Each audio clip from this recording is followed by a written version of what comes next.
Welcome to the 2400 Block Podcast with your hosts, Jonnyroobs and Ken.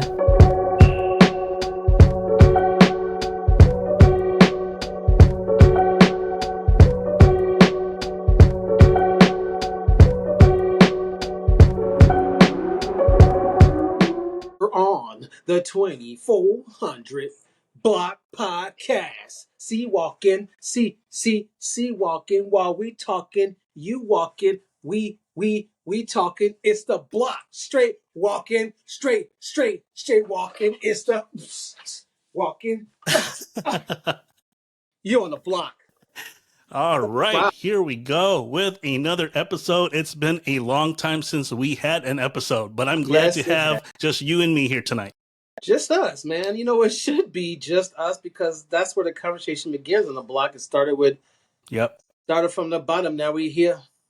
Yep. Started from the bottom. Now the whole team fucking here. Started from the bottom. Now we here. We on the block, and you missed us. We here. Hey, everyone.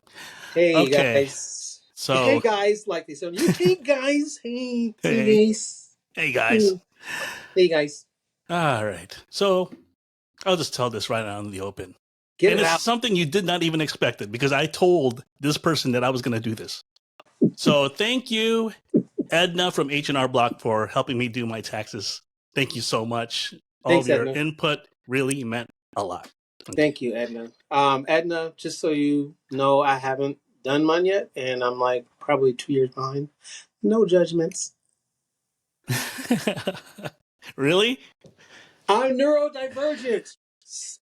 Not that that's my goodness, you got it on. Yeah. I totally forgot you had the hoodie on.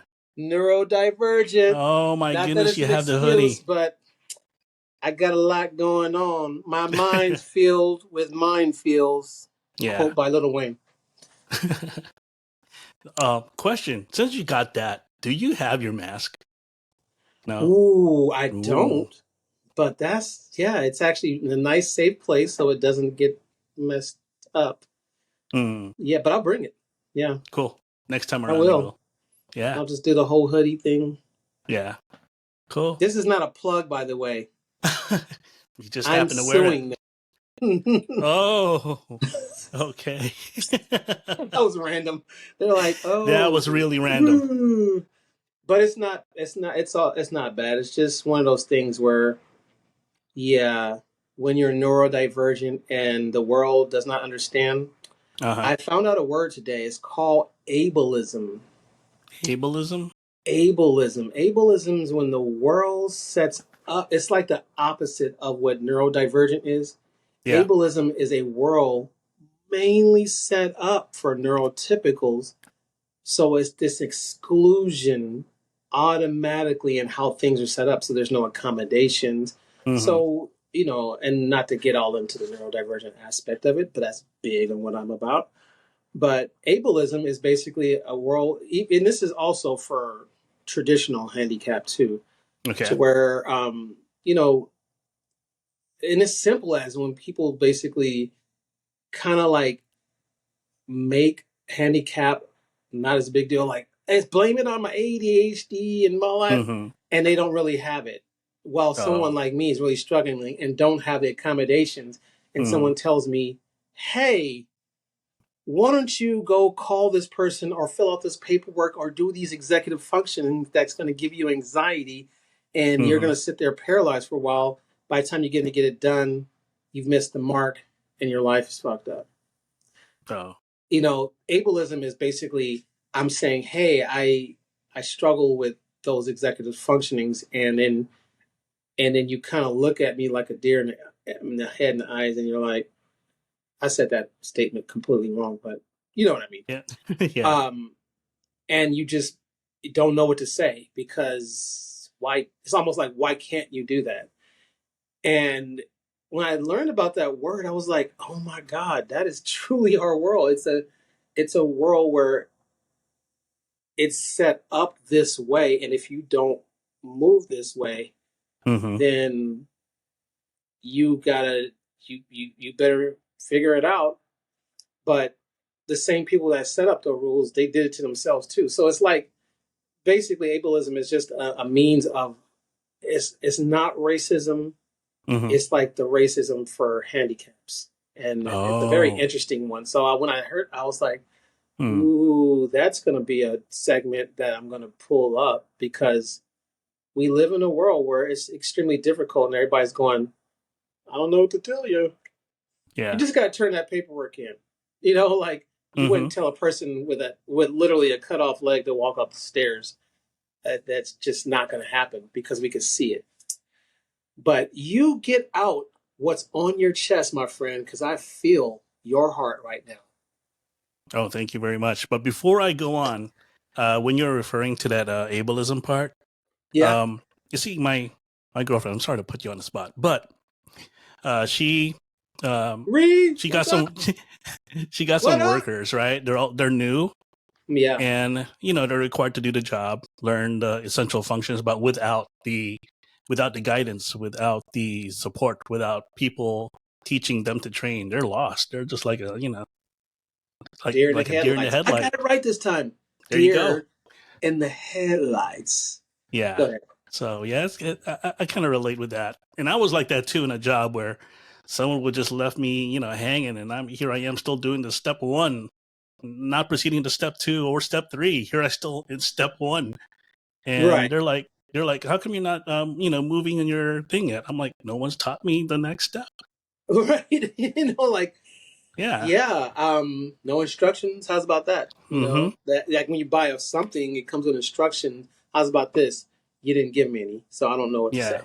Yeah, and that is a good example, but on a neurodivergent aspect, it's Mm-hmm.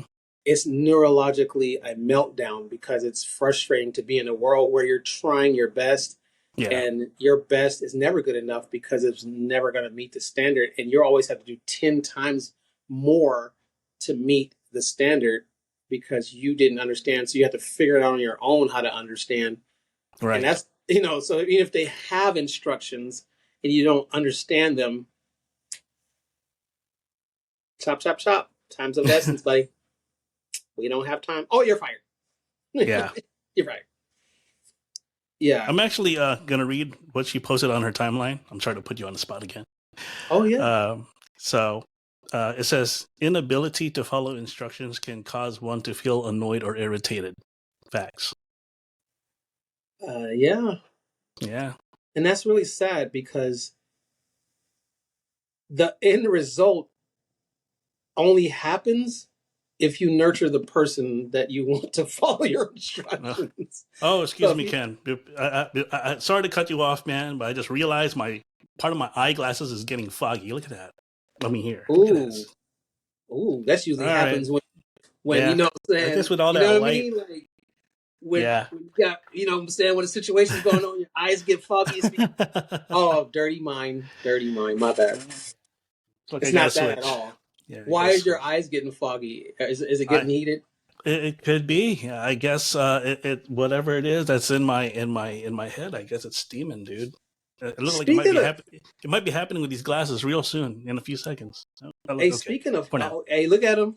You see him? You Yeah, see him, people? yeah. Hey, swag. Your boy got swag. Your boy got mad swag. But speaking of glasses, Uh-huh. I'm not sure, and it hasn't been very apparent, but my nearsighted vision is getting a little choppy, man. Uh-oh. And my mom told me when she was right about my age, that's when she started having to wear glasses. Oh. And then maybe it was like 42, so I got like Mm-hmm. 5 more years on her. But that's not cool because I got told one time I had 2013 vision. I didn't even know there was a 2013. Oh, really? I didn't know I there was thought such it a was thing. 2020 and that was the best. So no, I thought that was it. 2013 apparently is t-shirt and them panties on. I could see them. I could see your panties through the t-shirt. I could see everything that's going. That's what 2013 apparently is. Yeah. And yeah, I lost that. I don't. I guess I'm back to 2020, or maybe I'm. So I may be joining you with the eyeglass thing. Cause I'm gonna go to optometrist and get them checked Mm. out because there's like a little fog ring around the eye, and Oh. yeah, I'm You, like, you you didn't happen to get that from the solar eclipse yesterday, did you? No. Nah, it's coming with being, what's that word? Starts with a O. Uh Oh. old. Oh. Yeah, old. Old. Yeah, and it oh God. Um I've noticed it and I'm thinking, nah, this is not for real. Mm-hmm. But yeah, it's for real. So I'm not sure. It's people, oh, you got pretty eyes. It look like they're hazel. I was like, little do you know, they've been brown for a long time. I don't think that's Mm. like a calico situation. I really think that they're going out, but thank Yeah. you for the compliment. I like compliments. I'll be delusional with you. Let me ask you this: how's your vision when you're driving? Is it still, you Amazing. think you're still good? Okay. Yeah, when I'm driving, like yeah, it's not a problem. I guess that would be farsighted vision, but Uh huh. like right now, nearsighted, right? Just right now, it's not bad. Like right there, like as the Yeah. scan right there is not good. Uh huh. Right there, good. Oh wow. So I don't, I've never sat there and going tested my vision, but Mm-hmm. I've always been able to read fine print. So losing that ability for the, because as I'm doing this, it actually autofocuses like a camera. That's crazy. Yeah. I'm saying like a camera. My eyes are actually way better than a camera, but um, just knowing that as soon as light is not good and I can't read, Mm-hmm. I know something's not the same. So yeah, I'm going to be going to get my eyes checked because it's a little disturbing because getting old is not necessarily a bad thing, but it's a little disturbing thing when you're sitting up there like everything's cool and one day you're like, oh, that hurts, or I Yeah. can't see, or just little subtle things, and you're Yeah. like, oh man, gray hairs. Oh yeah, You'll this notice a that. lot of flaws as you get older. Yeah, but I was wise well before I was old, so I'll Yeah. just go with the whole Yoda thing. Like Mm-hmm. I was already wise, so this old thing is just part of the package. Yeah. Yeah, Well, and my color's going out too, so it's no longer I red. was going. Are you gonna recolor that again, or you I just? am actually, and it's not because I'm old and I need to put some color in my. I like red. I'm Yeah. eccentric, so Uh that's huh. one of the reasons. And that's actually hasn't been colored for like the last 5 years. So That's cool. It's anybody's like, turning out what, blonde or something. It looks kind of blondish. it's it's because that when the grays actually get colored, it makes it look like a Mm-hmm. really nice highlight. Uh huh. So that's actually the positive thing about dyeing your hair. Is like that part's really black. Anything that's highlighted is gray. So if you color it, it looks like a nice highlight. So I'm like, Mm. ooh, look at Now, me. now, imagine if your whole beard was blonde and then your hair is like red, fiery red. Well, it kind of was. That is still, Oh, I haven't seen your hair in a while. yeah, right. It's nappy red. Nappy red. When was the last time you had a haircut? Man, a long while ago. Mm. Maybe when I was back in rehabilitation. Mm-hmm. Yeah. Shout out, Monterey Behavioral Health Care over there in Studio City. Really good place to go ahead and get your mind right. Um, Mac Miller Mansion, at least the prior Mac Miller Mansion. Really good place, and I saw a lot of healing there. But when I was there, I had all my hair shaved, um, and it felt good because I felt the negative energy was like locked in my hair, and Uh it huh. felt like a weight. So cutting it off was good. That's good. But it's really awkward when you want to cut it, but when you get told, "Well, you look horrible," even my own son, "You look beard, daddy. Why'd you cut it?" And I'm a grown ass man. My emotions shouldn't be affected by my son and my, Uh huh. uh, you know what? And I'm going to make this official because this is a really Okay. awkward one when you split up and two people split up, but you're Yeah. still really good friends, but you really have battling. Yeah. Um, my best friend, I'm going to officially say that because the whole ex thing is just awkward and it's not Mm-hmm. true. But when your best friend and your son are going, you look better with a beard white, and it'd be like, Geez, how's about a compliment? I mean, I look clean, I look sharp, like I was in the military. I mean, Uh-huh. I know you don't have a picture to put up, but when your beard starts growing and you're not taking care of it, it feels weird. Yeah. You know, like it feels like trash, to be honest with you. And they don't understand that, but it looks sexy though, you Yeah. know. And that's part of the reason why I wear it. Plus, I love having a beard. I just get bored. That's one of the reasons why I colored it. I think Because the I last got time I bored. saw you clean cut is when you were working for Disney. Was it? Yeah. You didn't see me when I. You didn't see any pictures of me in rehab. I think so, but I think that's the later part of it because I remember I did notice you sent me some pictures and you had Yeah, you I like either look had a like you. But mask or something around here. no, Some, I was oh, you. I will send you pictures. And then like I was bald. I oh, cut the beard I didn't. off. I was. This was disappearo. It was gone. I wasn't able to get those the early stages of your time there, but you just sent me some pictures later Ah, on. I feel a little inspiration. Yeah. I'm going. I'm going to become Jonnyroobs again. Yeah, I'm going to cut the hair off now. Oh, really? Yeah, You're really gonna go full fledged? You heard I'm that, a folks? He's gonna go full fledged. full fledged. I mean, it doesn't it does grow back fast. It really It's just does, that yeah. when you're cutting it, I Hmm. have very thick hair, so when it grows, it actually really hurts the skin. Oh, So another reason why I wear a beard is because once it's out, I'm comfortable. I don't have to worry about that. But when it's growing, I hmm. got to put bump patrol or whatever Oh, is out there on the market in order for me to feel good with no hair. So, oh, but yeah, I think I look pretty decent with no hair and no beard. I was told differently, like I looked like it wasn't good compliments. It was harsh. really? Try By the way, again, Bubba. I did had bump patrol myself. I just threw the bottle away. So Really? yeah, because it's already out. I've had it for like maybe 2, 3 years. You know, I put a little here and I didn't there. know I was the only one that kept bump patrol that long.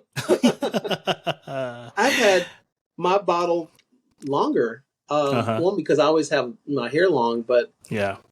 yeah, when I cut my hair, I was like, I still have this, and now they've changed the. You know how they changed the design and all that. Yeah. You're like, oh, I've had this bottle so long. They've changed the design on me. Wow, is this expired? Is this bad for my skin? Let me call Yeah. Bump Patrol and be like, hey, you know what? I've had this since 3 designs ago. And they're like, you probably should throw that away, buddy. Man, you sure it's Okay. not a collector's edition? No, I was kidding. Collector's edition. It could be. You know what? Hey, That's true. some I didn't people even know still you knew kept about their Bump. some people still kept their Aunt Jemima, man. You know, the bottle now it's Pro Milling Company. I'm You like, goddamn racist keeping the Aunt Jemima bottle around. Goddamn. It's Pearl Mining, okay? It's Pearl, not Pro Milling, Pearl yeah, Milling, my bad. yeah. But that's the Did my plantation she mistake. worked for. Wasn't it? Yep. Oh. So they took. Oh no! Now this is even more No, but racist. Let's you take. know the lady that inspired the Aunt Jemima product, she took pride in that. She was actually holding a bottle or maybe a box showing her likeness, and she was wearing the handkerchief, and she was So you're happy. telling me that Hmm. Aunt Jemima been repping Aunt Jemima? That's the name of it's Yeah. called Aunt Jemima, right? Yep. And Aunt Jemima got taken away because it was racist. But isn't it more racist to name it Pearl Mining, the actual plantation? Yeah, that's a good question. You should ask Yes. them. Yeah, you should ask Yeah, them. I Yeah. am. I'm gonna Yeah. call Pearl Mining. Now that I know that, I'm gonna call Aunt Jemima because Aunt Jemima had her face. At least she had her face on it with her Yeah. Yeah, her look it up, man. Go her Google up. gangbang, Yeah, Google it bandana. up. Look her up, and you'll see a picture of her taking pride of her product of this product. But I no know longer. people have, you know, different opinions these days, so I'm pretty much aware of that. Well, I didn't even know Yeah, that. I didn't know that she was represented on there, and that yeah, was. I guess I would say yes, that was racist to have yeah, a person in there. their slave gear or whatever you want to call it. Yeah. But then you're telling me that pearl mining is the plantation. Pearl milling. Yeah, pearl Pearl milling. milling, my bad. Uh-huh. And now pearl milling name is on there. Yes. I would think that that's a little bit more disrespectful if Aunt Jemima herself was represented in like Hidden Figures. Yeah. She wasn't a hidden figure. Now she's a hidden figure. Yeah. You see, Controversial. it would be different if she was just this character and the one that inspired was not holding the box. Now that would be a different story. But the one that inspired the product, she was actually holding the product herself and smiling and happy. And that's Aunt Jemima, right? Yeah, well, yeah. I'm not sure if her name was Aunt Jemima, but that is the person that inspired the Aunt Jemima product. Okay, now this is what is the name? This is a call out for what is the name of the guest that we want to bring up that has that discovers the topic and is much deeper. Oh, that would be nice. We want to interview her. Yeah. You know her? Remember? Actually, she's she's already long passed. So no, not Aunt Jemima, but the podcaster that we were trying to get on here. Her. Yeah. What's her name? I believe her last name was Dwyer. Dwyer. Oh, you're talking about the other one, right? Yeah. Now we're naming names now on this podcast. Australian. She's Australian. Oh, the Australian. Yeah, Dwyer. Dwyer. Yeah. If you know who we're talking about, she is a very popular podcaster. She does voiceovers, and last name is Dwyer. But this is a topic. This is one of those topics because I didn't know that, and not because I'm a huge oh my god, it's a slave. Yeah. It's because if you think about it, a person, just the simple, the person's been represented on there. The person who's been on there the whole time. Now Pearl Mining Company is on there, and that is kind of what it already is. Usually it's the reverse. Pearl Mining is on there. Now we're representing the people that were in the struggle, so on and so forth. Now, Aunt Jemima, I wouldn't say that's a racist name. Maybe that really was her name. But I would like to explore the depths of that. Yeah. We're going to do that, Dwyer, and your first name. It's a very cool name. I'm going to look it up now so we can shout it out because you have some pretty good material. Yeah. So by the way, on the block, we'll talk about it. I just saw this on Facebook and I just realized it just now. Is that Lincoln's oldest son? I forgot his name, but he did set up what is the Lincoln Memorial, funds to get that going. And so that was nice of him to do, but I did not know that his wife took his body 2 years later from where Lincoln, the president, is buried along with the rest of his family, and she took him to another cemetery against his wishes. Lincoln himself? No, Lincoln's son. Lincoln's oldest son. So the other sons, they all died young. And this is the one that lived all the way through up until, I believe it was age 83. So Lincoln's oldest son was chilling with dad. And then the wife said, you know what? That's too comfortable. We need you over here. Well, it turns out that he's accomplished a lot of things, going beyond the Lincoln family itself. He's, made some accomplishments in this country. And because he's done so, I believe she wants him to have his own resting place, away from the rest of the Lincoln family. I just thought that was bad, because he really wanted to be with his family. Yeah. It could be good. I mean, Lincoln on a penny. He abolished slavery. So I'm not sure what Lincoln's oldest son did, but if he did amazing things, then you might want to give him another coin or something. Don't take him away from his dad's legacy. Even though I think Dad had slaves himself, right? I think Lincoln had slaves himself, but he freed them. But nevertheless, keep him near Dad. Dad has his own penny. Come on.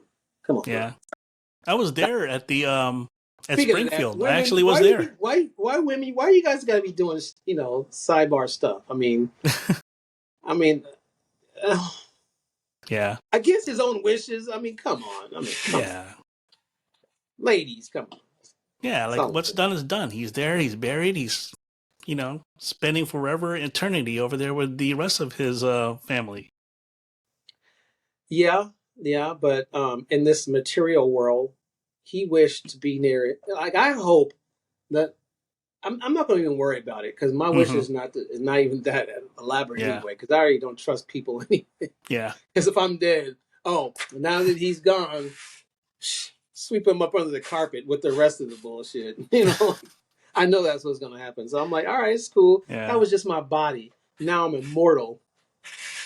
I'm not I even hear worried that. about you.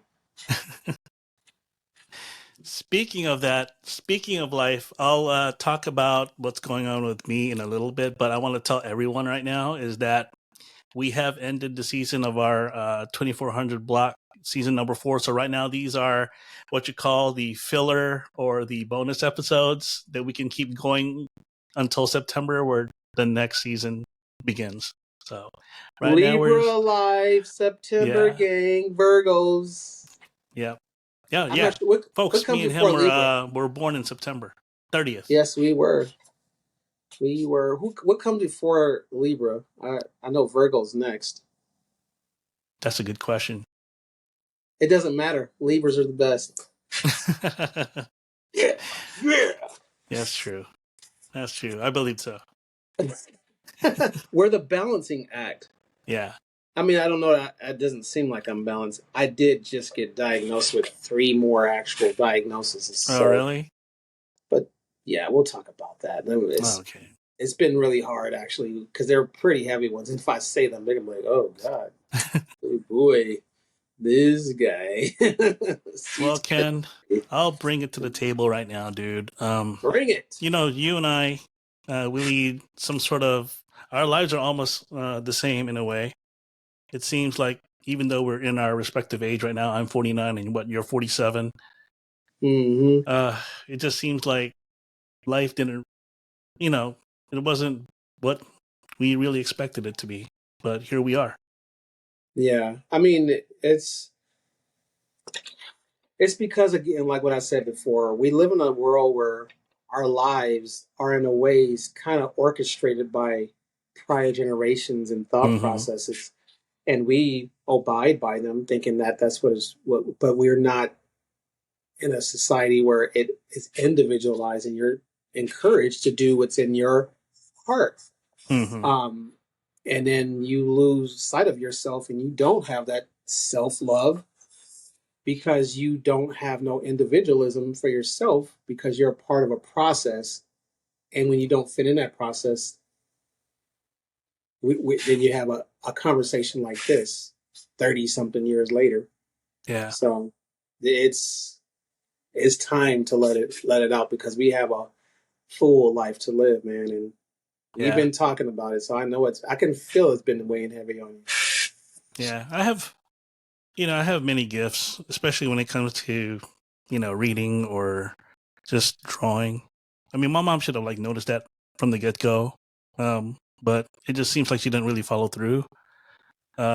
She herself was supposed to have been a teacher, but instead she turned out to be a tailor and a seamstress for the military. Who knows? She must have fitted you too. Um, Did she actually want to be a teacher? I'm sure she would have wanted to be. I really didn't ask her personally about it, Mm. but I know probably deep down her heart that she wishes she could have because her father, my grandfather, he was a teacher and then he became a principal. So, it would have been cool for her to follow in his footsteps. And she was able to do so. She graduated, but just wasn't able to follow through, but just became the Navy housewife for a while. And then once the family were situated financially, she was able to work with the Navy Exchange while Yeah. my dad is overseas. See, So it now you notice that when she does that, we really had no one to look up to. I mean, we were just like at home, just watching TV. Really, no one to, give us any good advice the or give us any inspiration. Now, see, Are you that's where I'm speaking? kind of like lost. Are you speaking of the father figure role, or Both of them. Like dad's gone. He's practically a stranger. And he's been a stranger for, the last couple of years. And it's only now, in this present point in time, that I'm getting closer to him and getting to know him a little bit more. Wow. So ever since he's retired, I'm getting to appreciate him a lot more and just talk Your with him. dad So, just retired?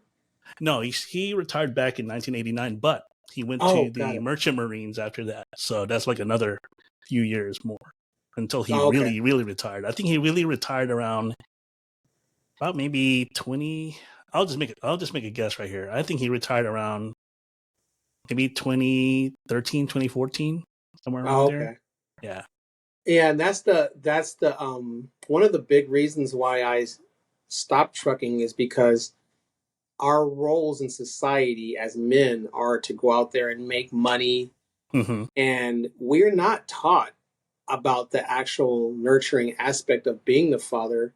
We just Yeah. know that money is a big part of the glue that holds your family together, so you're in Yeah. a status of comfortability. But the actual role of being a father and the nurturing aspect, it's on the balance because you don't know how to balance that. You're got to Yeah. make money. And now you got these remote jobs and you got all these jobs that allow you to be home. But before that, yeah, I'm a trucker. You have to go, Yeah. and your kid can't really be with you, and especially in these companies until you're like 10 years old. Hmm. So for me, it was hard because, my best friend struggled being a first time mom, and I'm really a second time parent.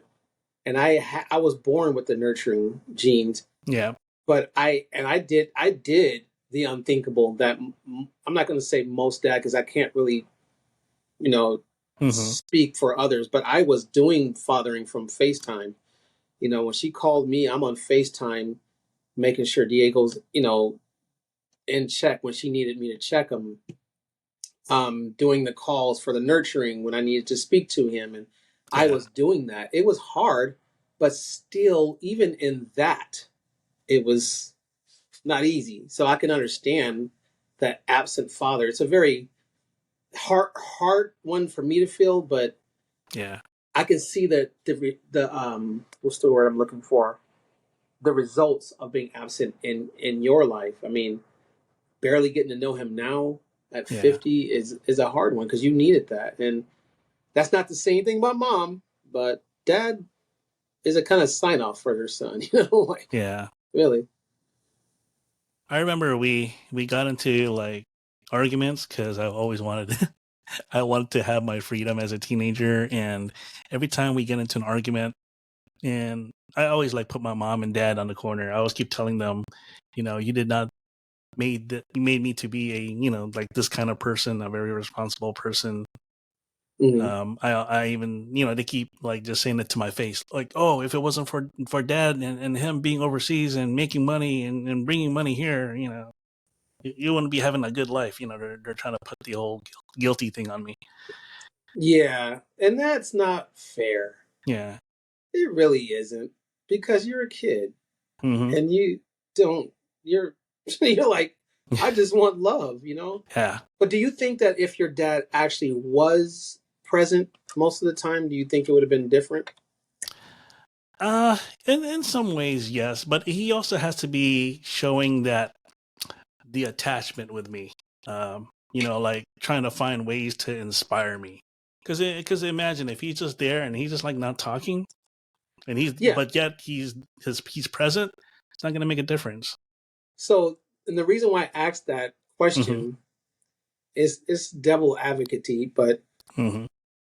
it's to say that his presence, what you wanted him to be, Yeah. and even if he was there or not there, his presence as a father wasn't, and it might have been because of the generational, might be cultural, um, Yeah. that he just was in the mindset of work, and I have to make sure, and we have to have a house, and it Yeah. was about the material things.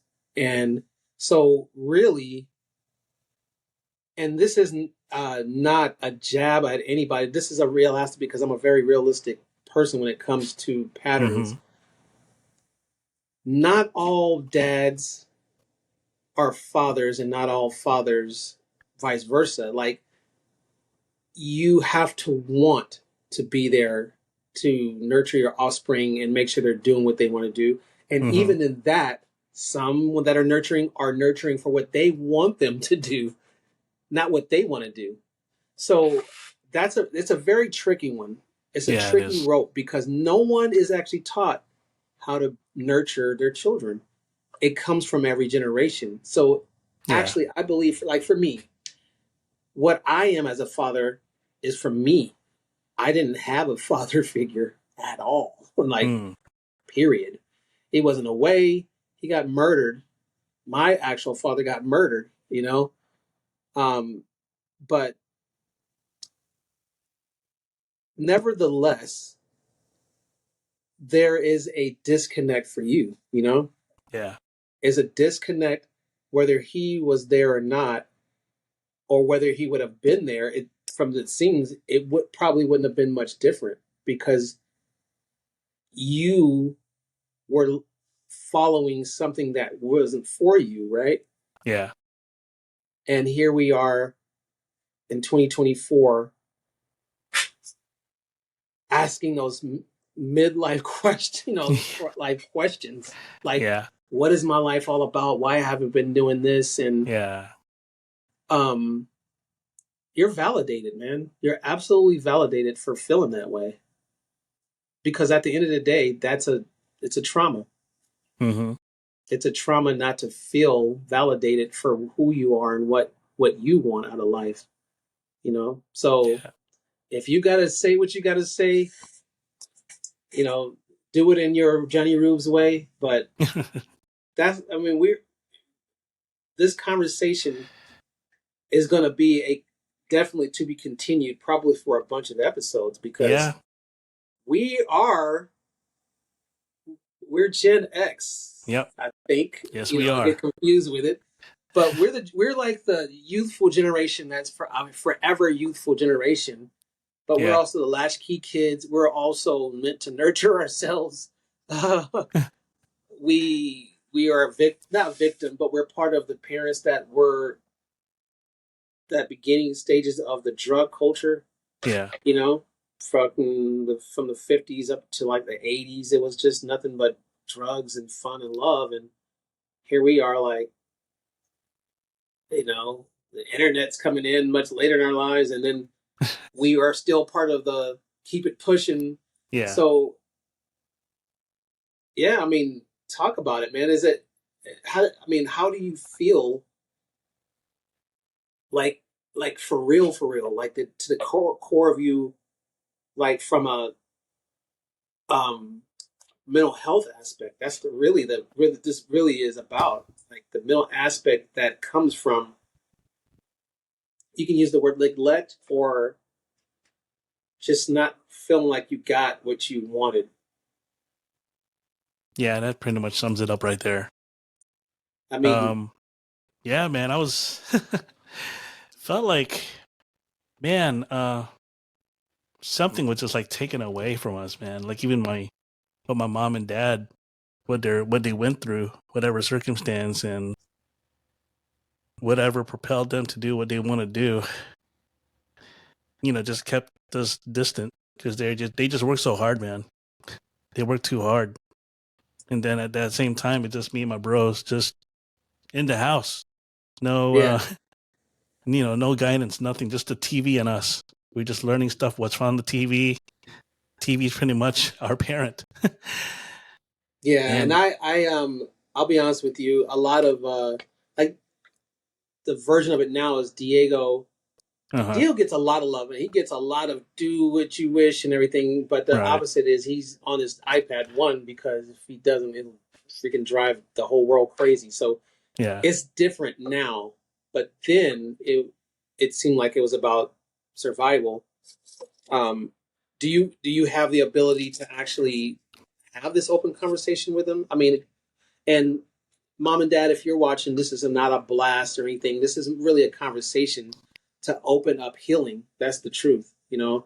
yeah, Like healing is how we move forward and bond together and be tighter. It's never too late to have a tighter bond with your children and your parents. So, I mean, do you think this conversation can actually open up a real one? Yeah, I hope so. But I think I'll talk to them very private about it. And I Yeah. know my mom always loves to dwell about the past, especially when she says to me, "Oh, you could have been this, so you could have been that. You should have been successful by now. You shouldn't be in this, you know, financial mess, whatever, you know." Well, anybody on the block hear that? Um, Mom is talking about what could have and should have and could have, Yeah, should have, would have. But we have a block here.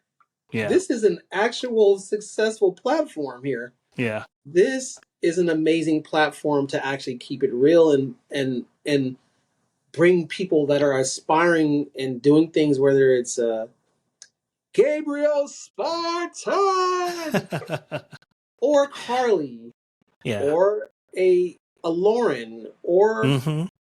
you Or know Claire.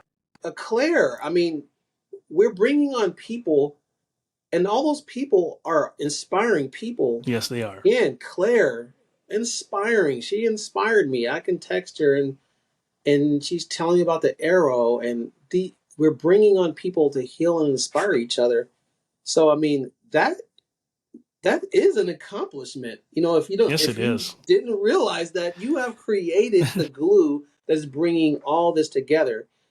I don't know if you guys know this, but if you haven't seen it, and I don't think I have to have watched the whole thing, Lou Diamond Phillips Yeah, was on the 2400 Block podcast, a famously successful Filipino yeah. individual.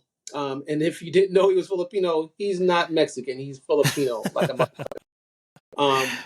That is amazing.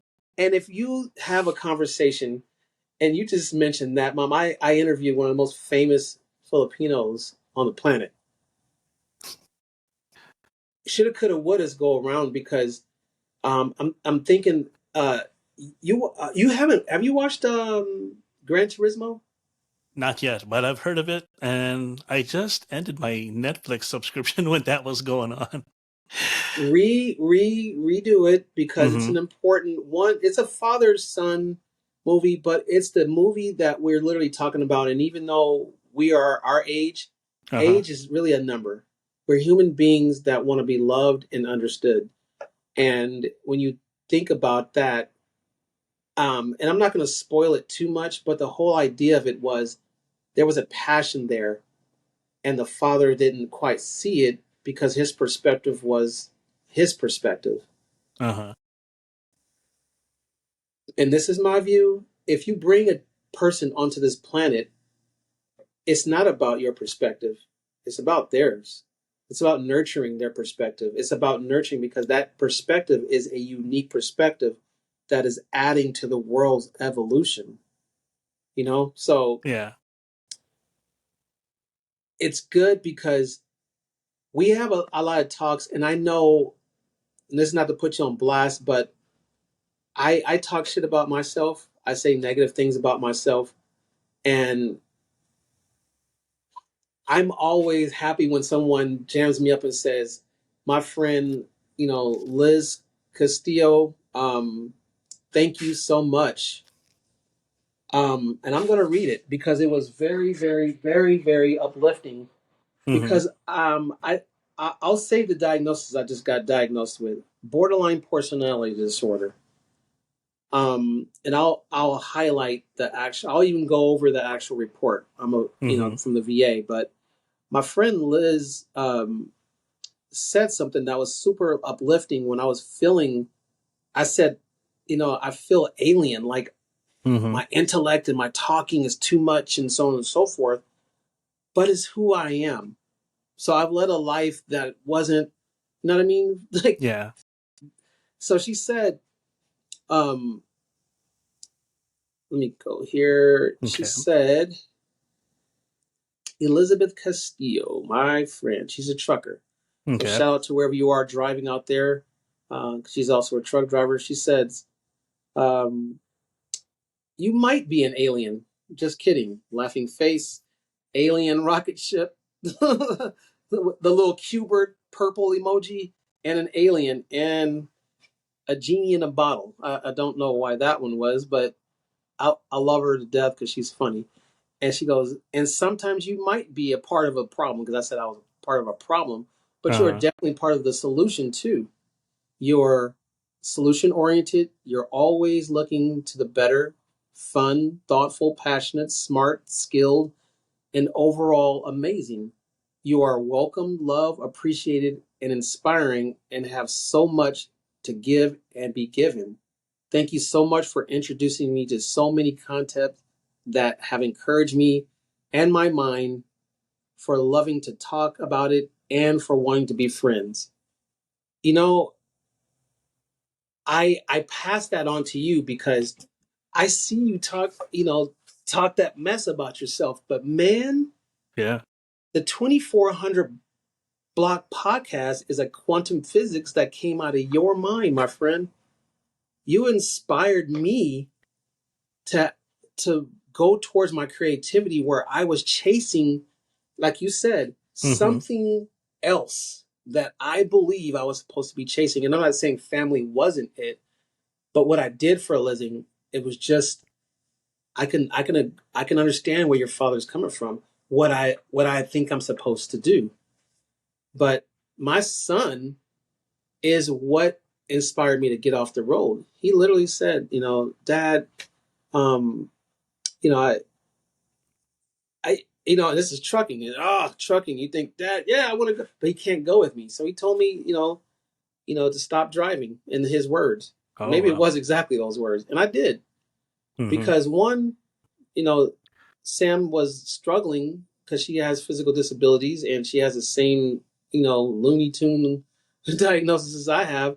And it's Uh-huh. hard when you have a son who also has these diagnoses. It's a very difficult um, deal, Uh-huh. and everybody else is looking at, well, do what you got to do. He's out there on the road, but it's not that way. You know what I mean? Like, you Yeah. were at home and you needed to be told, hey, you're a great writer. You should be a goddamn Stephen King. Just those simple words. You need to be like, Yeah. oh, Right. really? Mm-hmm.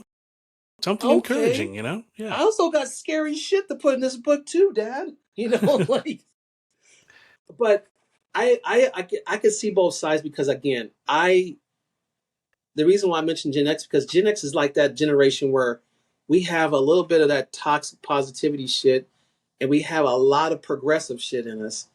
Mm-hmm. So we're either going to carry the toxicity with us, or we're going to realize how much of it didn't work for us. Thank our parents for, and have these conversations, and be there for my son, who's generation amazing, A, whatever, BZ, he's generation next. And it is my duty to not have that same mentality, because it took him being so stubborn, so like me, to force Mm-hmm. me out of my bubble, and to actually go, okay, this guy is different, and what does he want? Because I can't get through him through the regular parenting things that I was taught. Yeah. Um, so yeah, you're right. It's not a slam. It's it's a healing thing, man. And I Yeah. hope that you are able to have that conversation with him Yeah. privately. I'm just very happy. Like, I know I've been gone from their lives since 2007, and we've been apart, of course, and mom always reminds me to always keep in touch, and which I do. And our conversations, for the most part, have been, really good. And I Yeah, guess sometimes being away from them, it really, strikes a chord in the end. And I guess yeah, they're realizing it on their end. Like, maybe we could have had a better life with him, and I'm probably saying the same thing about them too. yeah. I mean, 2007. You haven't actually seen them since 2007. Oh, I moved ever since 2007. I went to Orlando, but then I came back in 2009 for just like maybe a few months, and then I went here to the Chicago area. So, But you do talk to them over the phone oh more yes, than you. especially on the video calls with my mom. Oh, okay, so it's not like you literally have not seen or talked to them since 2007. But Yeah, I just like understand. not physically there at home with them, Yeah, I unless if mean, it's a Christmas vacation. I mean, I mean, It's gas station life. You a grown ass man, Yeah. grown and sexy. You got a podcast, and when you do have that conversation, this is a real platform, my friend. You Yeah. know, never mind this. You're a photographer. You're a extremely intelligent, extremely talented person when it comes to voice. You're a Casey Kasem. So I mean, Thanks. um, I think it's a matter of being confident in what you what you believe you are. Mm-hmm.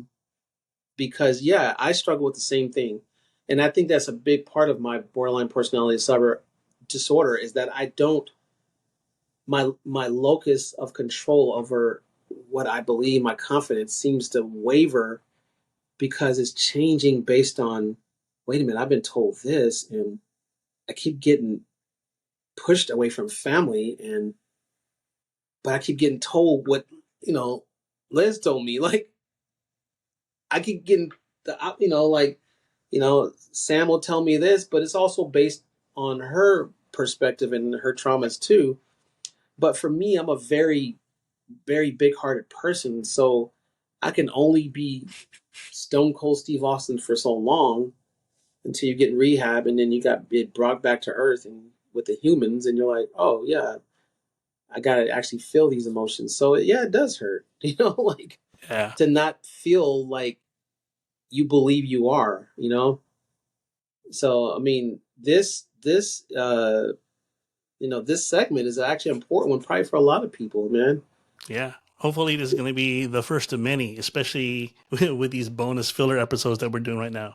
I like to be transparent with people. I'm being Yeah. transparent with you right now, and being transparent with everyone else. And I'm glad we're communicating. And I know your the way your mind operates and the way my mind operates is very different from each other. I think I'm kind of like maybe slightly average compared to yours. Yours is like really out there. It's just ready to go full Akuma. to actually sign off that I am neurodivergent. So automatically, as a matter of fact, I was talking to the housekeeper, and it's not a coincidence. She's actually a neurodivergent too, and Oh and wow. and you know that everybody look at a person, they'll go, "Oh, that Uh huh. person's dumb," or "This person's that." You would look at this woman and go, you wouldn't think, Elon Musk or extremely intelligent, Uh huh. extremely philosophical, extremely about relationships. And she was able to tell me how much of a mirror that Sam and I are. Uh huh. And she was about spend some time with yourself. And she was a neurodivergent and said, yeah, drugs is my thing, but, I had to back away from that because, with neurodivergence, it seems to, be that means and out there. But the average people in the world are called neurotypical. But what is average? What is average? What is Sometimes average? I'm a little bit delayed on things. Sometimes I mean I understand people like right away. Like sometimes when something's happening like now, like when you're talking to somebody, I'm kind of like processing it, but very slowly because I know sometimes you and then some of our guests are really like really just on it, and I'm just like at a snail's pace. Sometimes I have to play it back afterwards. So I'm No, like but here I'm just like that kind of a person. That's always me. Ever since I was young, I have the inability to sort of get myself together. to understand It's and process at the same time. yeah, Guess right. what, my friend? I What? have hyperlexia. It's called hyperlexia. So Oh yeah. when I'm watching a movie, Mm-hmm. oh yeah, I'm watching it. I'm not understanding shit because the actual scene, the action is all happening, and unless Mm-hmm. it's a specific nerd plot about Inception or something super crazy deep that most people probably won't understand, that's when I understand.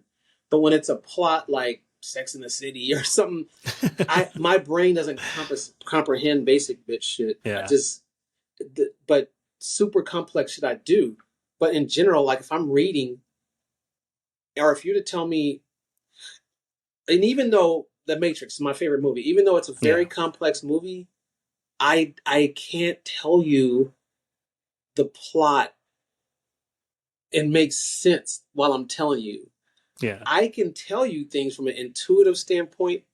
So I can tell you what a book's about, but if I were to read it, it would slow me down. So my brain moves fast. Yeah. But the only reason why I'm picking up things and doing like that is because my intuition.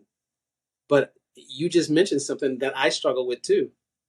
So that doesn't make you average. It's called a disability. And Yeah. you probably don't really realize it, but it's not really a disability. It's the way your brain's wired. Yeah.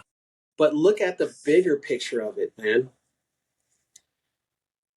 You know how to improv world events into the podcast, whereas if you were to ask me right now, Mm-hmm. oh, the eclipse, I'll tell you about it. You told me about it, but if you didn't tell me about it, I wouldn't.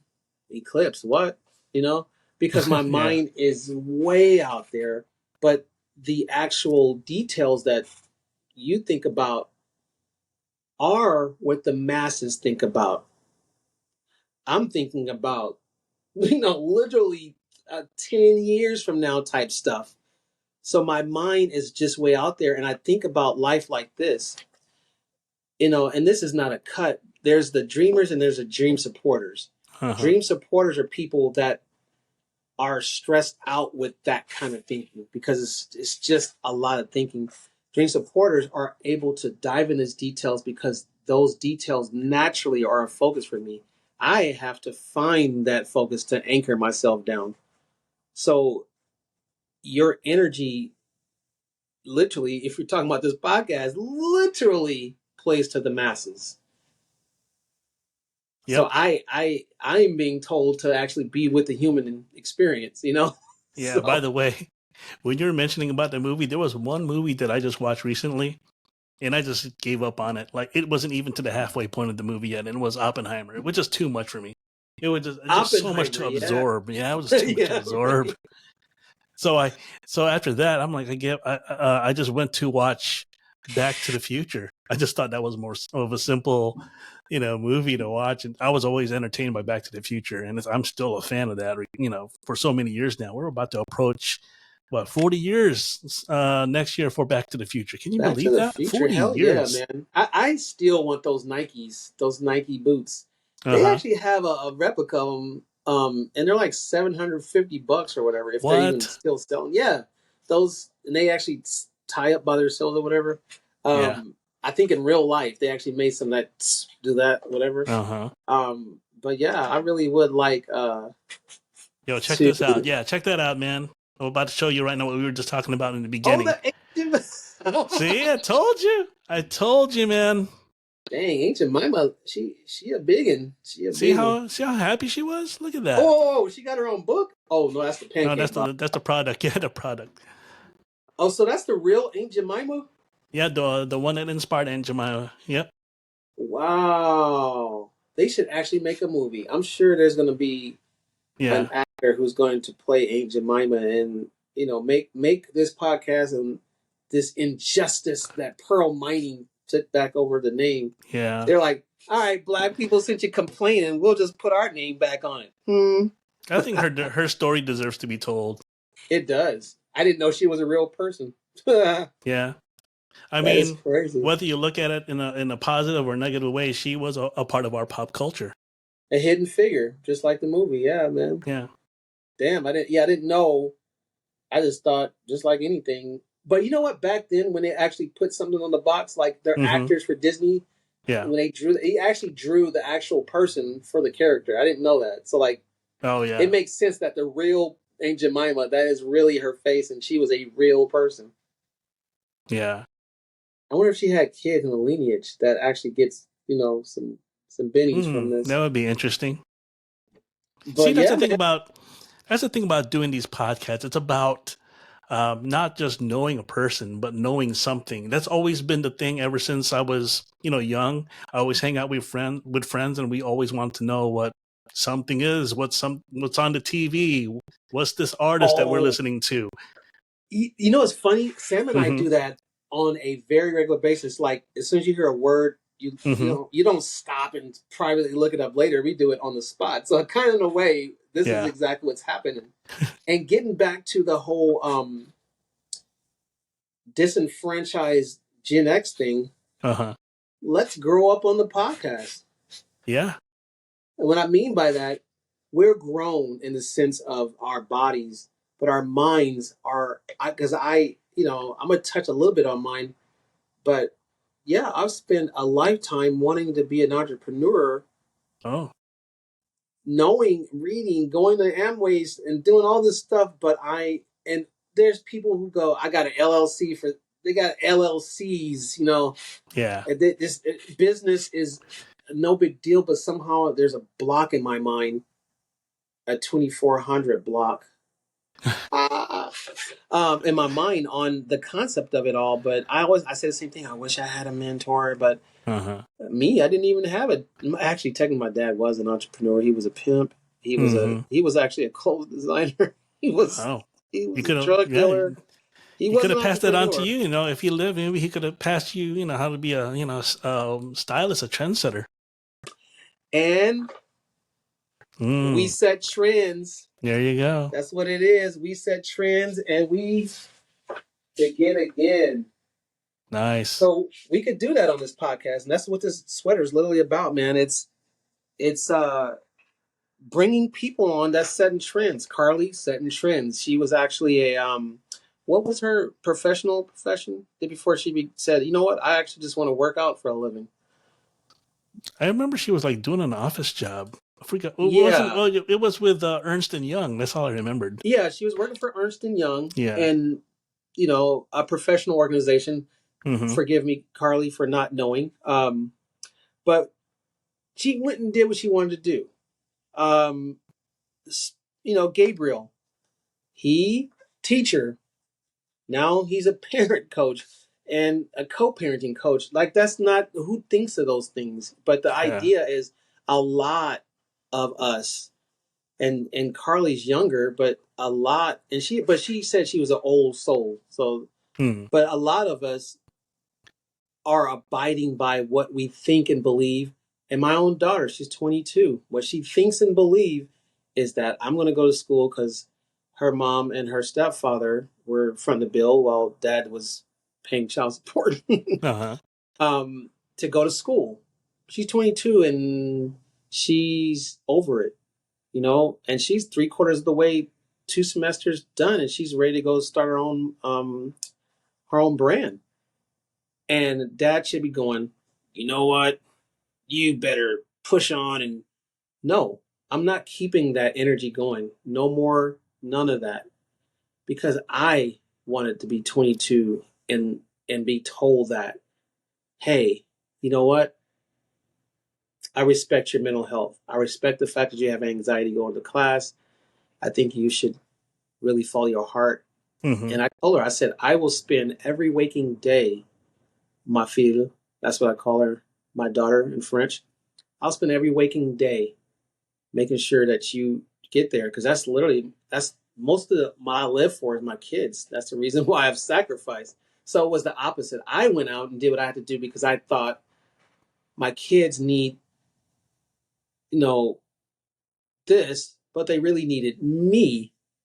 But how do you have me without money? That is the hard one. How do you have the parent without the money? Ask any millennial and you'll fucking figure it out. YouTube millionaires, freaking Snapchat millionaires, TikTok millionaires.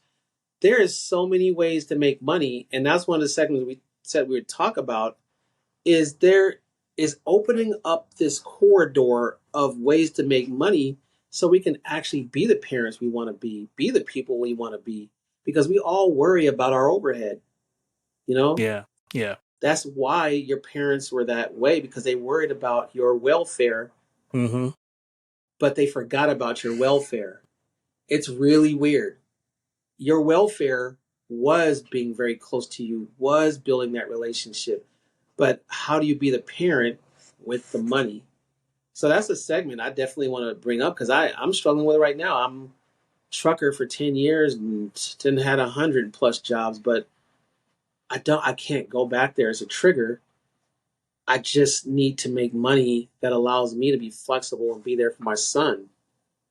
And however, capacity, on Friday, I'm not going to throw his business out there, but I have to, go be there Yeah. for him, and, and literally go to school and be there for him.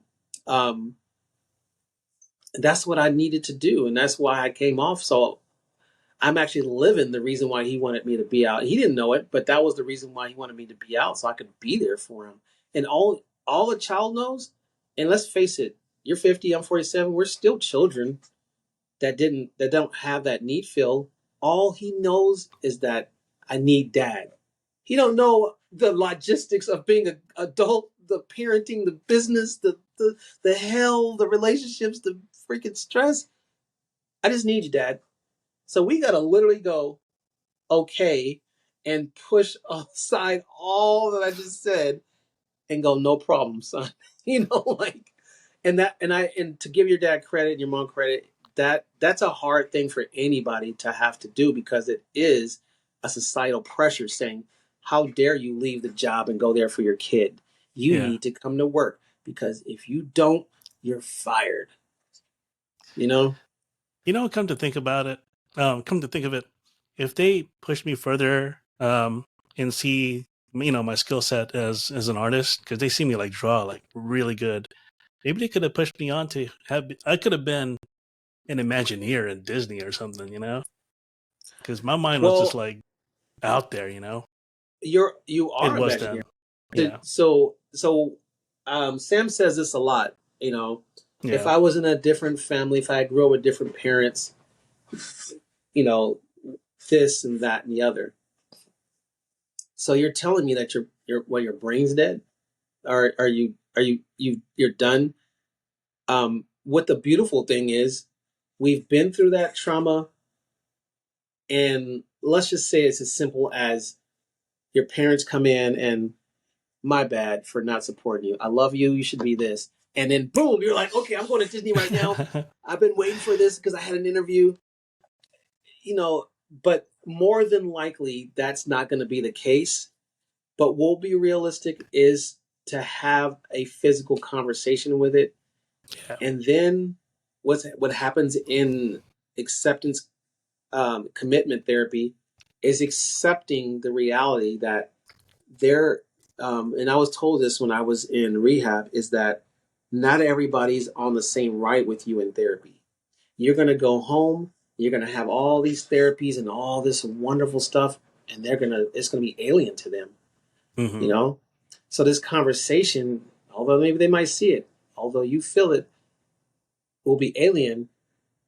But just like when I wrote my ex, my first, a letter to get over that pain of what we had been through, I literally gave it to a power bigger than me because power told me to write the letter, and then I let it go. And then 3 months later, she actually wrote back apologizing for all the thing. That's the best case scenario with your parents, but the conversation and actually being transparent, and I mean transparent, I mean really transparent because we know we PC our emotions Yeah. for audiences, for they're not hurt anybody's feelings, but to actually say what you feel on your heart in private is conviction that you may not get right away, but it will send a ripple. Because that Chicago accent, bro, that might need to come out. Maybe not as harsh because it's your parents, but that might need to be that Akuma Matata energy because you deserve love and understanding at the very least. And I'm sure and it's not that you're not getting it, but I'm talking about the way you deserve it. You know what I mean?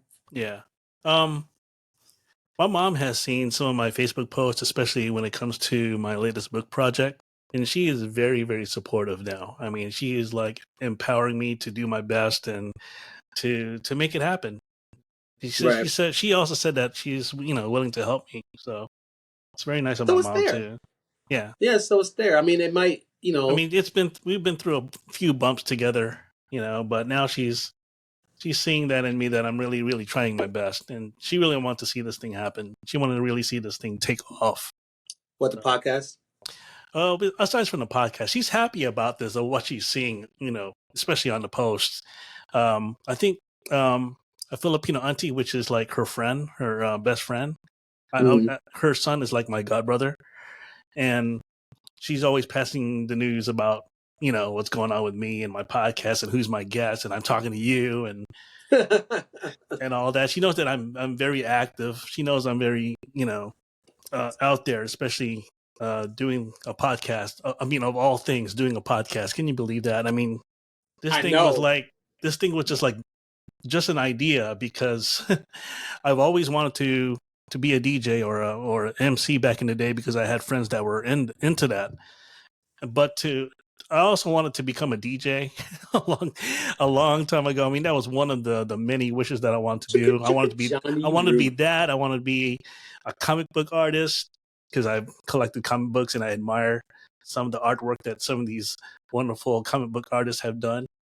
So that was the thing too. And it's a little bit of everything, man. Especially when I have grown up in the 80s as this kid, and just seeing everything around me, things that I love, But it's just too bad my parents didn't really see too much of that at the time, because they were just active with their lives. But now they're seeing it. I'll tell you this, and this is a everything is serendipitous and divine. Why don't we create? I don't like the word bucket list, because that means you're going to die. Why don't we create a list? Because I was on a dating website, and when you're on a dating website, I like to cycle, and I just a ton of things you do, right? Right. But then you look at the ones you don't do, and you go, I don't do that. Why don't we take all the things that you just mentioned and literally not maybe master them, but get to a level of joy with them? Because one of the big things I struggle with is the ability to connect and enjoy things past I'm getting the signal of, are you ready to come pick you up? So I'm going to have to be off in probably like 5 minutes or so. But why don't we take a list, make it, and every take one. Well, you take one and I take one, and we'll literally walk ourselves through it. Invite guests that actually do that and actually live it. Because you said she hasn't seen all the things. Why don't we actually? This is an actual platform to view you doing things that you didn't get supported on. But we're brothers, bro. We can literally do these things on camera and report back, hey, I started this comic book drawing, and then you can show them, and then you bring a comic book artist on, and so on and so forth, and just build up from there. And it's like, hey, like for me, I want to actually start getting my singing in a place where I'm actually doing it consistently. We bring on a singer, back and forth. And then once we get to a comfortability of novice with it, then we strike that off and start the next one. Oh, and that's really cool. We'll figure out what to call the series. Yeah. But what I'm trying to do here is fight the depression of doing things you don't want to do, because that is what depression is. Depression is an alarm, and I say this all the time, may not be literally in books, but from a philosopher's perspective, depression is an alarm saying, hey, I'm doing what I don't want to do, or I'm around people I don't want to be around. Okay, I guess we'll keep doing this. Snooze. Alarm again. Year after year after year. This alarm will never go off. But we can shut the alarm off by literally doing what it is that our heart wants to be around and do. Because trust me, every day I sit in this room, I'm looking at myself after this separation, like, who the fuck is this guy? Like, all I've been was a dad, and I worked jobs. I only like one, which is Disneyland. I love Disneyland. I'd go back there in a heartbeat. But I don't know who I am, because I didn't want to do those things. I wanted to be an entrepreneur. I wanted to be a fashion designer. I wanted to be a world-renowned photographer. And I wanted to be able to start businesses. And it's called serial quitter, where you basically Actually, no, that's actually a different. It's a book called Serial Quitter, where you quit things after you've given yourself your all. But it's a serial entrepreneur is what I'm talking about. So basically, you start businesses, you start it, you grow it, you sell it. I want to do that. I don't want to be stuck to a job or a title. I want to be what I've called. I might not say it here because it might be coined and taken from me. Oh, But I want to be a person who does this thing that I'm going to actually trademark before I say it, and not be labeled. Because one thing that tells a person that you're out of depression is what I'm looking at right now on your face, a smile. It tells you that that's exactly where you need to be doing and what needs to be happening versus, because I read body language, versus that shrug, that disparity, that tells you you're not enjoying something, that tells you you're not happy where you are, that leads to depression and so on and so forth. So although you've got this podcast, and I'm calling it like I'm seeing it, that approval would be nice. We can command the approval because your mom already approves, but there's something in her mind or in your mind or in that space that needs, and that is literally that validation, I would believe. Your father, that's another segment, Dad. We're talking about mom right now. Because mom is the one that was around him, and you gotta give him credit. But hey, I'm gonna tell you something funny real quick. Yeah, go ahead. I was talking to my mom just like I'm talking to you right now. Mm-hmm. And she sees me with this mic. She sees me with the background. And she's like, "Am I on your podcast? I don't want to be on your." She's just like playing around. She's like, "I don't want to be shown on the podcast." I'm like, "Yeah, that's funny, Mom." But I said, "Who knows? One day you just might."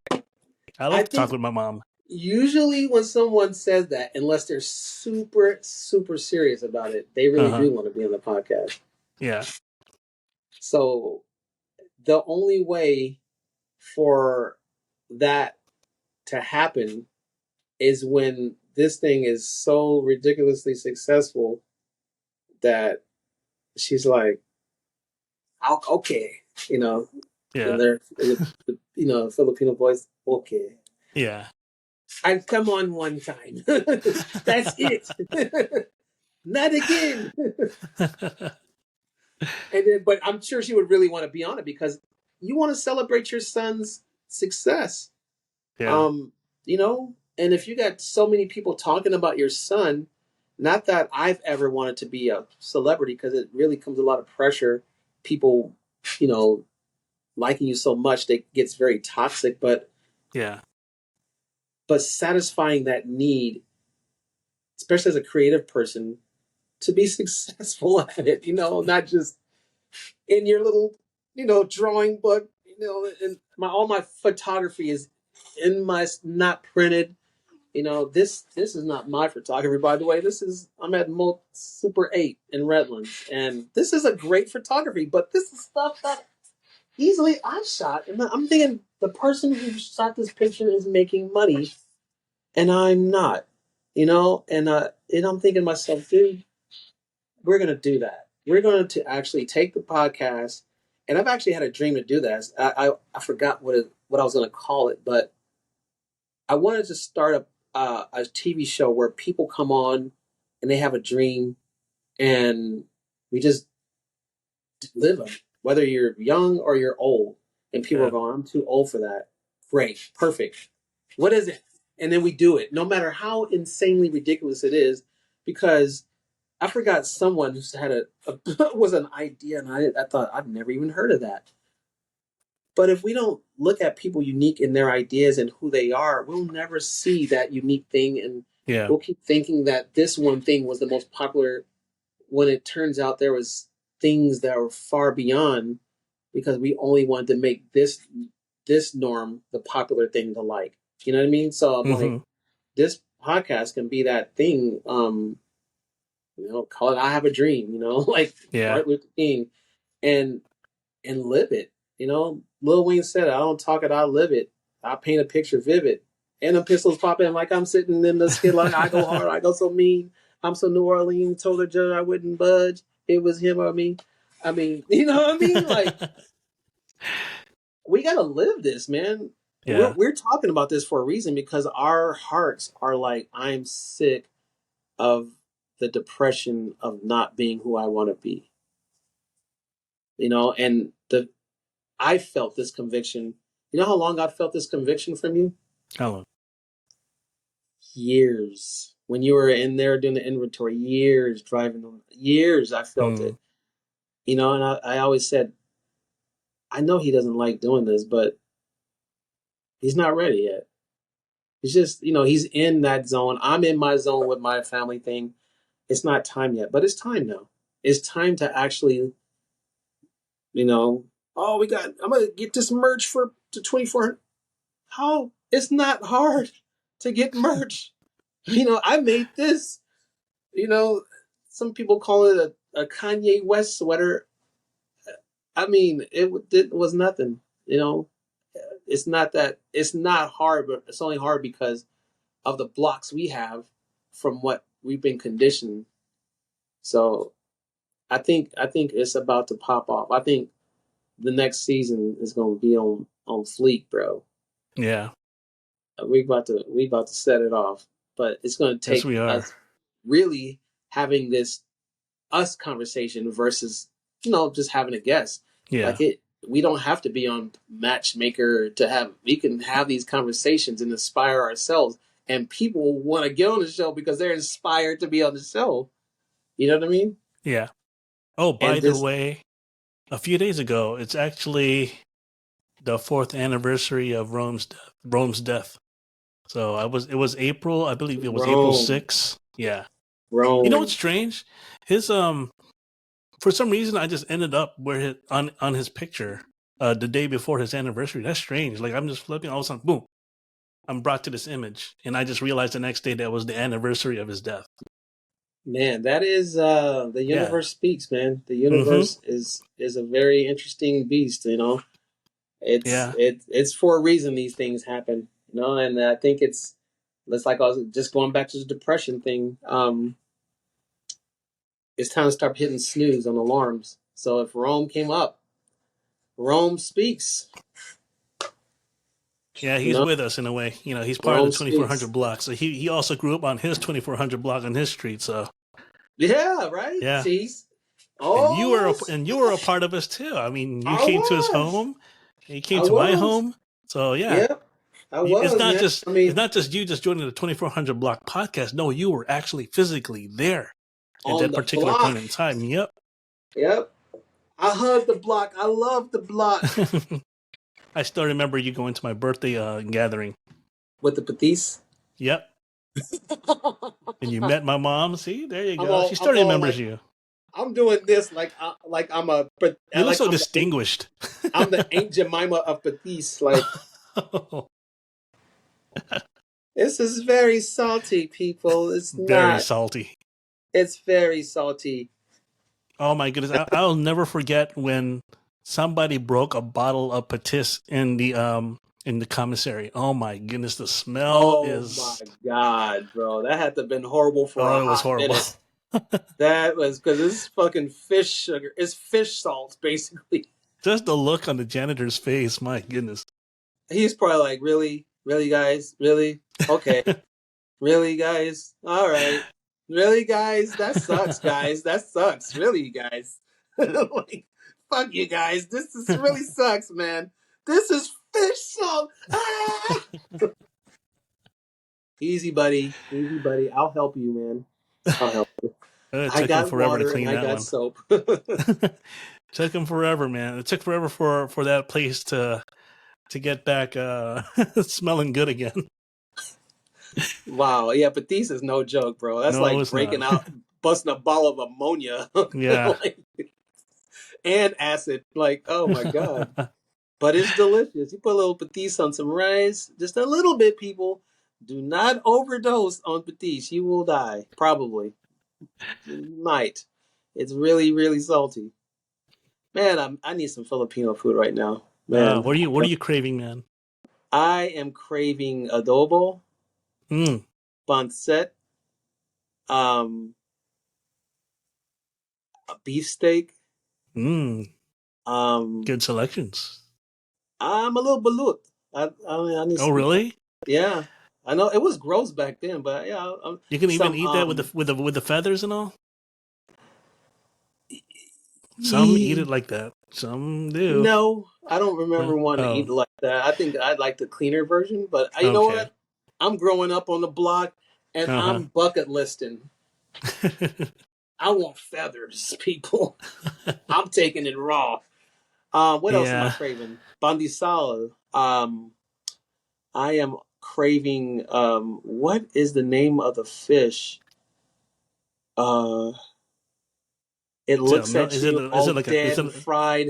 is it like milkfish? No. No, it's No. God, dead fish looking at you. I don't remember, but it was good. You pick it with your hands and you put some Oh, rice. Oh my God, I'm so Filipino. I just ate some. I don't know if you heard of this. It's called chicken afritada. Yeah. Yeah, just ate it tonight, and that's why my throat is all dry. You keep drinking water. Wait, wait. But What the you food supposed to was do good like though. that? Thanks to Riz again for making good food. Shout out Reese. I need some food, Reese. Please. You can email me a picture. I'll take that. You know, I'll take it. It's been a Yeah, minute. I think I can send you a text of that later on. I know there's still Yeah. some there on the stove. Um, maybe you guys can like send me in the mail the smell. Maybe I don't know, man. I don't Scratch have and my. sniff. I'm just kidding. You know, right? I'm sitting there looking at the picture like, oh my god, I'm gonna go to Jubilee. No, they don't have it. Hey, do you remember that when you got your papers graded and they put this sticker and you scratch and sniff and you smell it? Yeah, I do, Yeah. and I'm trying to figure out why that's gone away. I don't know what it's like now, but I don't think they have scratch and sniff. Oh, I'm They gonna got have to check some education centers out. For teachers. I might probably peruse down the aisle and see if they still have those. cool. I'll make the Batiste scratch and sniff. Just throw a little spice in there. Ha! And they're like, oh god, we're taking stickers off again. Thanks to Kendrick. What an asshole. Sorry, guys. I'm a little crazy. Yeah. You're welcome. How many minutes you got left, by the way? I just want to They make said sure that 20. you're free to They go. said she said she's gonna pick me up in 20 minutes. That was at 6:30, so that's what it's 8:30 where your time. So I got about 55. Let's just say 7 o'clock, I guess. hmm Oh no, actually probably 15 more minutes. Oh, okay. I can Yeah, actually say we can I probably can wrap this up in 10 minutes or so. yeah. Yeah. Or we can just say bye literally as they come in. Hey, there's my family. Yeah. Yeah. But yeah, man, you know what? And as we say in group, thank you for sharing, bro. It's a very, very, very, very, very sensitive thing to Yeah. hold in for so long, and to be able to share it is very courageous. We in group, it's a very big respect for being able to share such a vulnerability in front of everybody, because it's really hard for most people to do it, especially on a podcast where this is in cyberspace forever. So yours, big ups to you. Me, I don't give a fuck. That's a little difference about me. I don't care. Like, I actually recorded myself walking on the freeway, and I actually put that on my TikTok. So, Oh, but nice. yeah, no, sharing is a very courageous thing. So, man, I know it was probably not the easiest thing, but healing is going to come of it. That will be your payment, sir, for your Yeah. return on investment is healing. Aside from podcasting, what my mom's been seeing, she notices I take good pictures, so she's seeing a lot of that photography stuff pop up now of the pictures that I've taken, and also she's seeing all that video work, the pre-production. When you see the Yeah. podcast when it's being introduced, she sees all this wonderful footage, and then that's all mine. Right. She's like, that's yours? Yeah, she's like, Oh, wow. yeah. What was your mom expecting you to be? I mean, obviously expectations play a big role as to Oh my what you goodness. are and what she thought you would have been, or what your dad thought you would have been? Well, when I graduated with And in don't say graphic. nurse, because come on, Filipinos and Kenyans. Not everybody's gonna be a nurse or an LVN or a respiratory therapist. There's Yeah. other things in the world, but go ahead. Yeah, my mom just thought realistically that even though I graduated with a degree in graphic arts, she knew that I wasn't going to get anywhere with it.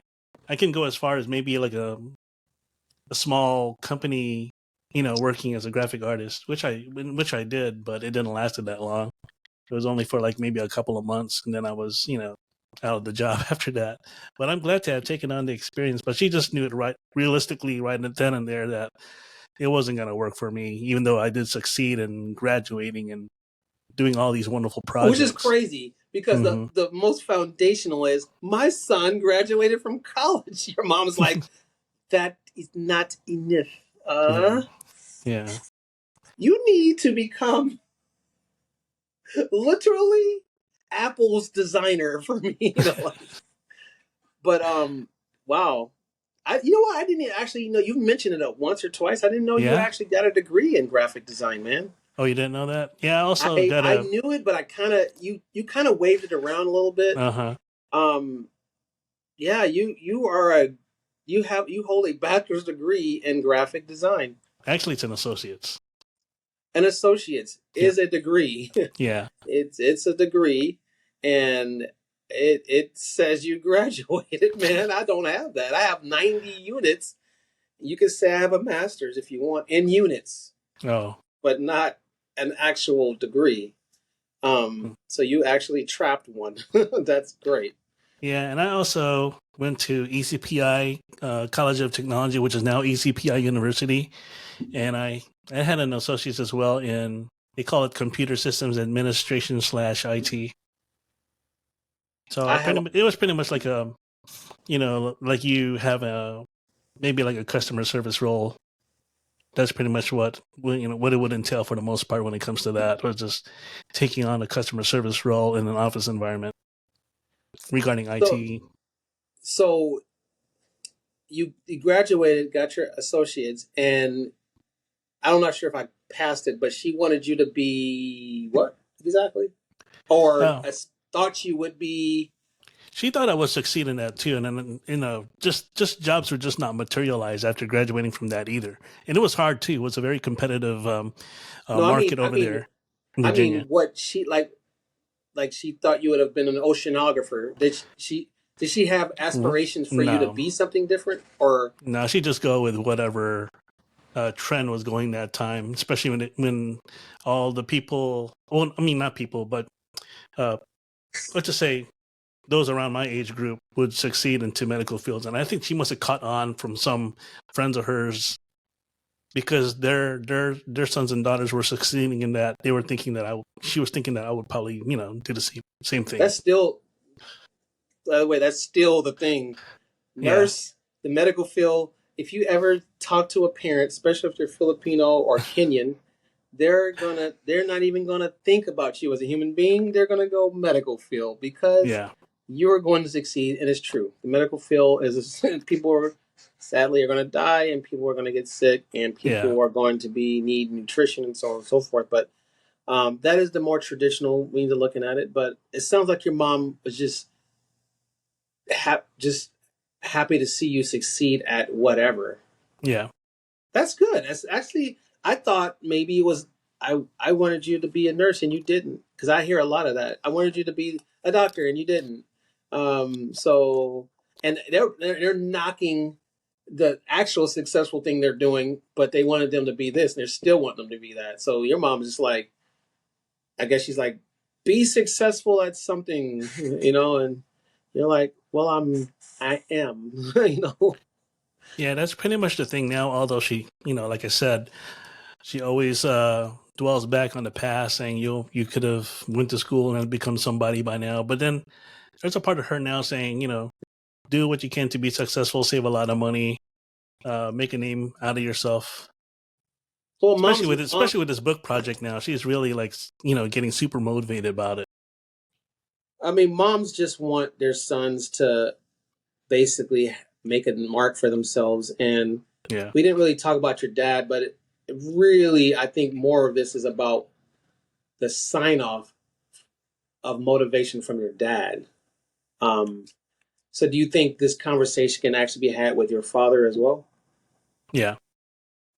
So you But you see, so he's not too much of a talker though. That's the thing. My mom, she can go, back and forth with me for maybe hours.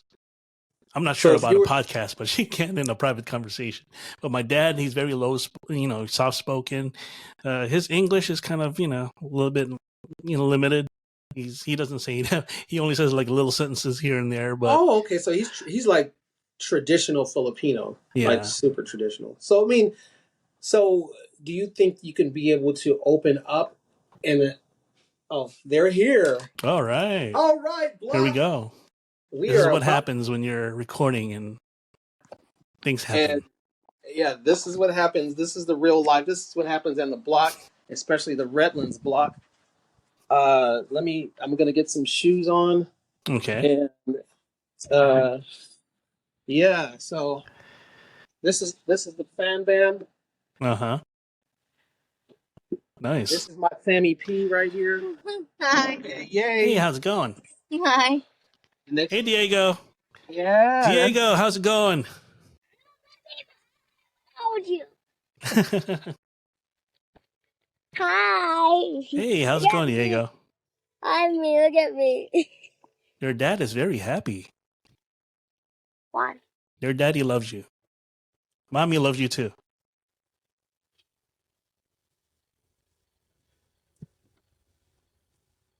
Oh. Oh, looks like a nice day out there.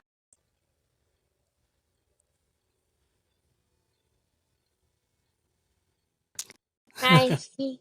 I'm looking this way. I'm looking that way. Hey. Please, please.